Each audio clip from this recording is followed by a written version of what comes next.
amigos, tal y como habíamos anunciado, tenemos el placer de recibir en nuestro espacio estelar al abogado litigante Edwin Veras Vargas. Edward, ¿cómo yo dije? Edwin. Yo dije Edwin. El subconsciente, Edward Veras Vargas. Muy buenos días y bienvenido. Gracias mucho y gracias Amelia por recibirnos aquí en este programa, que es costumbre nuestra verlo cada día. Bueno, pues te hemos invitado para que nos ayudes a nosotros y también a nuestros televidentes a entender lo que ha hecho la justicia en San Pedro de Macorís con el individuo que le había dado 7 puñaladas a su esposa y le pusieron 5 años y le suspendieron 3 y medio para que saliera rápido.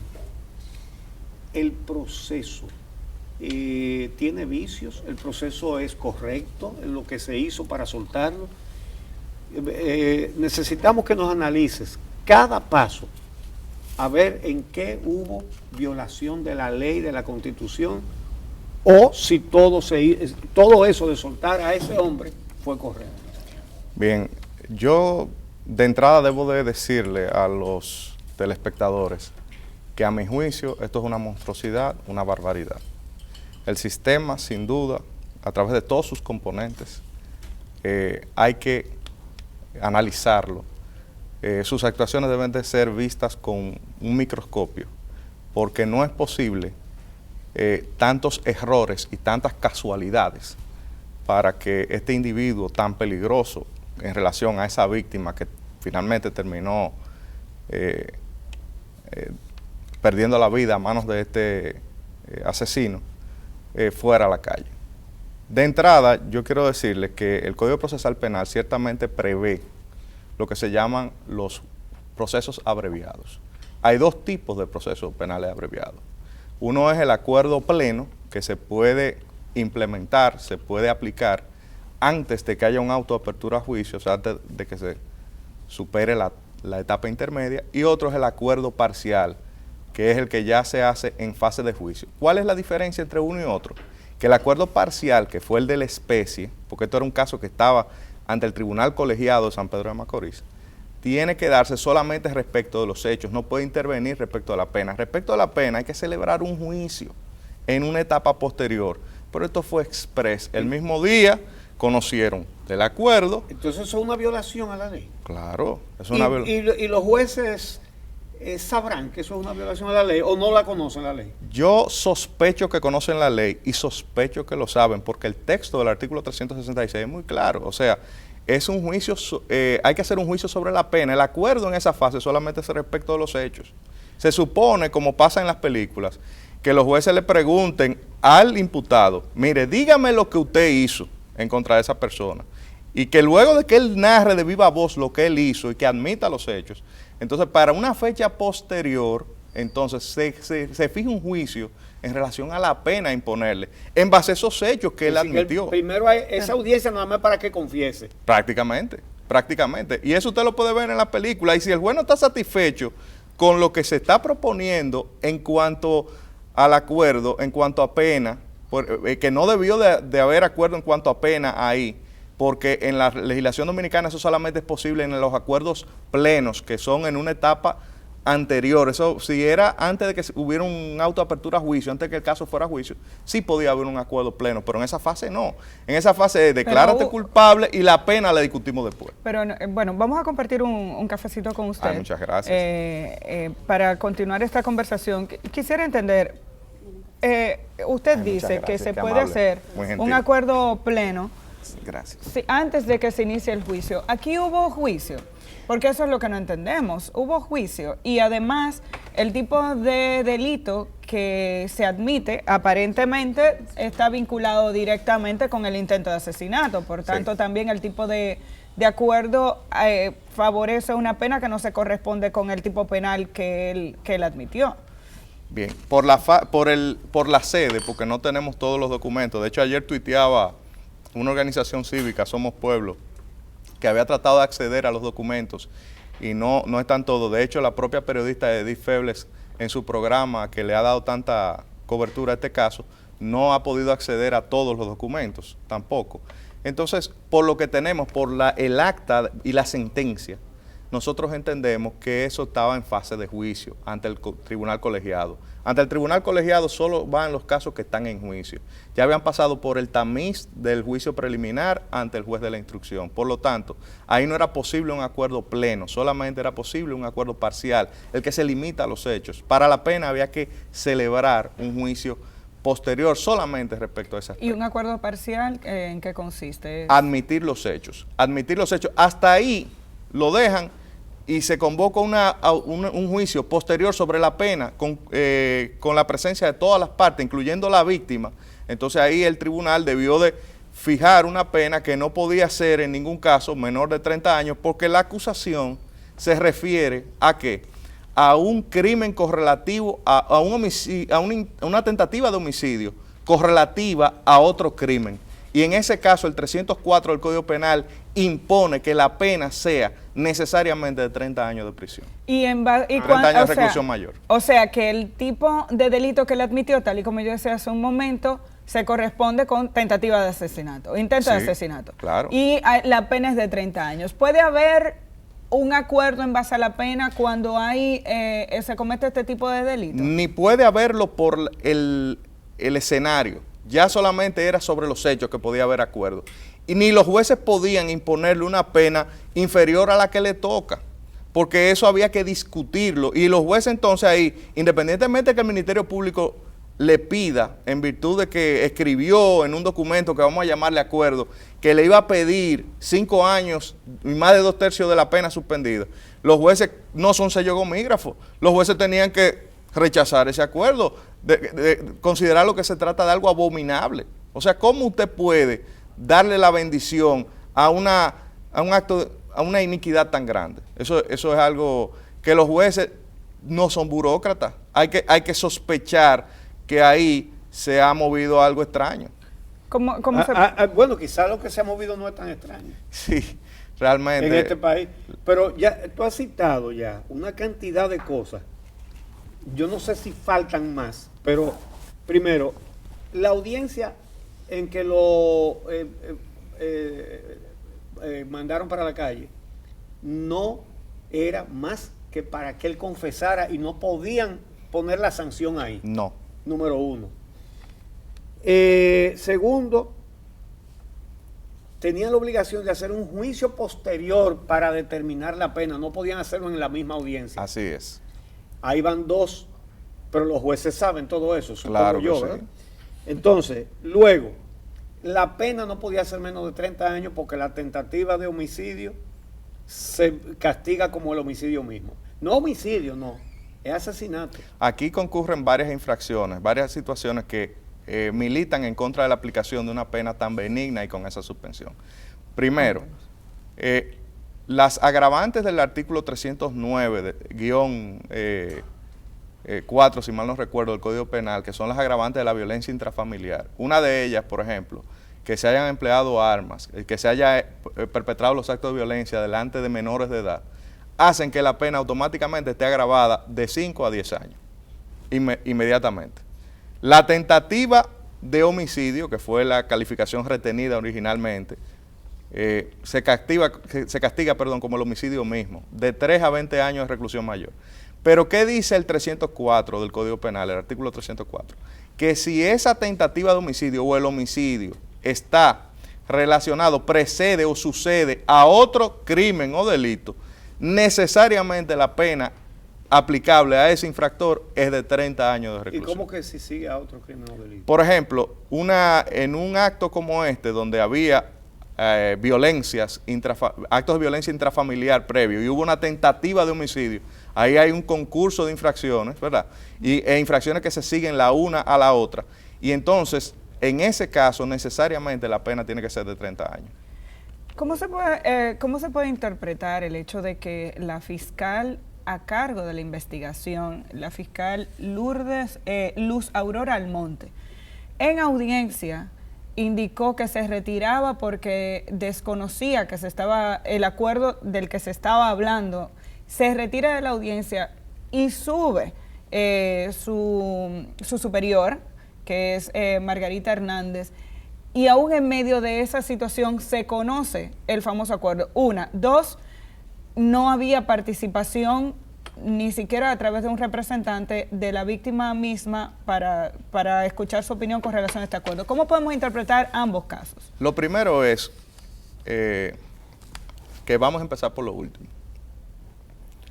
Aquí cualquiera afirma cualquier cosa o ponen a cualquiera a afirmar cualquier cosa, sea simulando, falsificando o con presión. Por lo tanto, los jueces lo que se acostumbra es a que la víctima esté presente y manifieste de viva voz si está o no de acuerdo con eso, y que los jueces evalúen si luce estar presionada, si luce que tiene miedo, si luce que su voluntad ha sido obtenida por coacción. Eso es lo primero. Y ahí la víctima no estaba. Poco importa que ella se haya constituido en actora civil o no.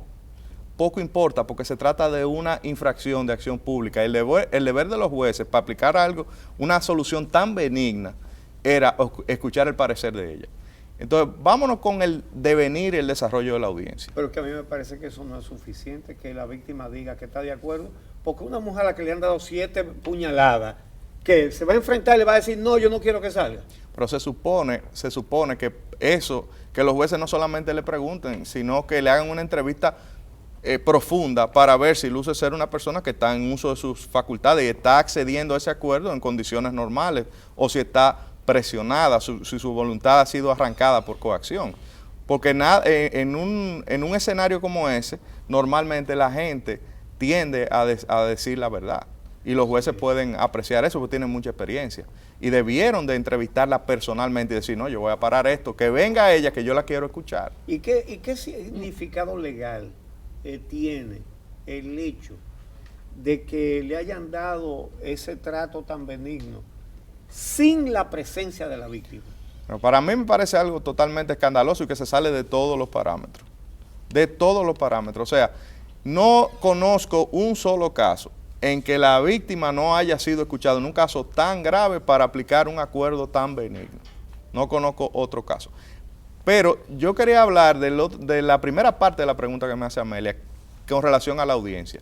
Cuando un representante del Ministerio Público abandona la audiencia, ¿qué prevé la ley? La audiencia queda inmediatamente suspendida y hay que intimar al superior jerárquico a que acceda, a que acuda a esa audiencia.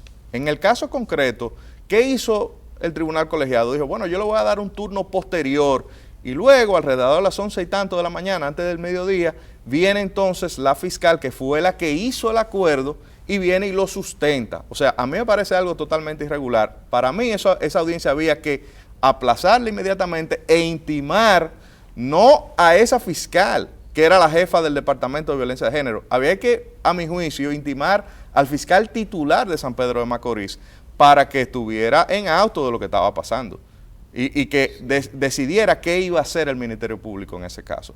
Porque la fiscal encargada, la que estaba litigando, como ustedes bien dijo, se espanta prácticamente por la grave irregularidad que está viendo, un acuerdo que se sale de las políticas del Ministerio Público. Pero si ella no lo conocía, ¿quién es entonces que lo plantea ante los jueces? ¿Qué plantea? El acuerdo. Cuando ella dice que se sorprende porque se estaba hablando de un acuerdo que ella desconocía, ¿quiénes lo plantean? La fiscal titular del Departamento de Violencia de Género de San Pedro de Macorís. La que se llama, ¿cómo se llama? Margarita Hernández. Margarita. Esa misma. Pero esa es superior de Luz Aurora Almonte. Yo entiendo que se refiere la ley al titular. Yo entiendo que en todos esos casos al que hay que intimar es al titular, no al jefe de un departamento, porque esa estructura orgánica administrativa que se da a lo interno de la fiscalía, eso no está previsto por la ley. Entonces ellos debieron citar al fiscal titular. A mi juicio sí, debieron de hacerlo así. Entonces, ese procedimiento de suspender temporalmente en el mismo día la audiencia para convocar de nuevo, no es común. A mí me parece algo totalmente inapropiado, porque la ley habla de intimar al superior jerárquico. ¿Y cómo se hizo esa intimación? Por teléfono, lo llamaron. Venga, para que pase esto, que fue usted que lo firmó. No, eso no debe ser así. Eso debe de ser objeto de una decisión más pausada, más mesurada, donde el superior intervenga. Pues esas son las oportunidades que da el sistema para controlar las actuaciones para que no haya una colusión entre un abogado de la defensa o un imputado y un fiscal para que se activen las alarmas. Entonces los jueces no deben de pasar eso con tanta premura, porque ¿cuál es la urgencia en un caso tan grave de bendecir eso? Pero además, ¿dónde está el juicio crítico de los jueces? ¿Es un juez un sello gomígrafo? ¿Es un burócrata? No, los jueces deben de decir, bueno, aquí estos hechos, aquí se está hablando de una pena aplicable hasta de 30 años, ¿cómo yo le voy a dar mi bendición con mi firma y mi sello a esa injusticia? O sea, debería de haber un juicio más crítico por parte de todos los operadores, y esto hay que analizarlo más detenidamente. Es decir, ahora mismo hay una investigación abierta por la Procuraduría a esas fiscales, pero no se ha anunciado ninguna investigación de parte de la Suprema Corte de Justicia o del Consejo del Poder Judicial a los jueces que actuaron también en vía contraria a la ley. Yo creo que debería de producirse y debería de revisarse si en todo el territorio nacional no están ocurriendo cosas parecidas también. Porque en algún otro lugar yo he visto que lo hacen así, que acuerdos que deben de ser parciales solamente sobre los hechos, lo están conociendo en algunas jurisdicciones el mismo día sobre el hecho y la pena en violación a la ley. En términos generales, tengo entendido que además en los casos de violencia de género, el protocolo manda a que las autoridades actúen de una manera distinta, incluso con mucho más cuidado. ¿Qué otros elementos usted ha detectado que fallaron? El acuerdo, por ejemplo, le dice al victimario que se comprometa a alejarse de la víctima, y ya vimos que no cesó ni siquiera en sus agresiones y en su persecución. Y entonces, y en las amenazas. ¿Qué fue lo que hicieron aquí? Que el mismo modelito del acuerdo total que se usa en sede anterior al juicio y que no puede versar sobre la pena. O sea, no hay manera de que un tribunal, sin celebrar un juicio sobre la pena en esa materia de acuerdos parciales, libere a un imputado de cumplir más de 2/3 de la pena. Eso es imposible, o sea, eso no es legal. Entonces, el mismo modelito que le aplican a los acuerdos totales, que son buenos, por ejemplo, aquí la legislación, por ejemplo, le impone pena de prisión al consumidor de drogas. Entonces, si usted tiene un consumidor de droga y lo atrapó con una posesión para consumo personal, usted le puede aplicar un acuerdo. Pero usted tener esa política contra un imputado de tentativa de homicidio que le dio 7 puñaladas a su esposa, o sea, usted le va a aplicar el mismo acuerdito, el mismo disparate. No, ahí el juicio de la pena tenía que celebrarse. Ahí lo único que él podía hacer era admitir los hechos y luego el tribunal imponerle una pena conforme a la ley que no era otra que 30 años de reclusión mayor. Bueno, creo que está bastante claro. Bueno, de todo lo que dijo el doctor Veras Vargas aquí, bueno, yo fui anotando, hay 13 violaciones a la ley entre el Ministerio Público y los jueces que pusieron a ese hombre en la calle. 13. Y yo creo que la familia, los huérfanos de esta tragedia, tienen derecho a que el Estado Dominicano los compense. Porque no debe ser que el Estado Dominicano recaude únicamente para hacer obras, y todo el mundo sabe cómo se hacen las obras aquí, sí, y contratos. Además, sino que debe de ocuparse de indemnizar cuando fallan, cuando el sistema falla de una manera tan grosera. Yo entiendo que da lugar a que estos huérfanos sean compensados económicamente, que es lo menos que puede hacer ante una tragedia tan dantesca como la que hemos presenciado, que debería de indignarnos como sociedad. Exacto. Bueno, pues muchísimas gracias al doctor Eduardo Veras Vargas, que nos ha ayudado a entender, porque sabíamos que era una barbaridad, pero él citó 13 violaciones a la ley para darle una pena tan benigna y además suspenderle las 2/3 partes y poner a ese hombre en la calle para terminar lo que había comenzado a hacer en diciembre de 2017 cuando le dio 7 puñaladas a su mujer, a su ex esposa. Muchísimas gracias. Gracias a ustedes por permitirme compartir con su audiencia.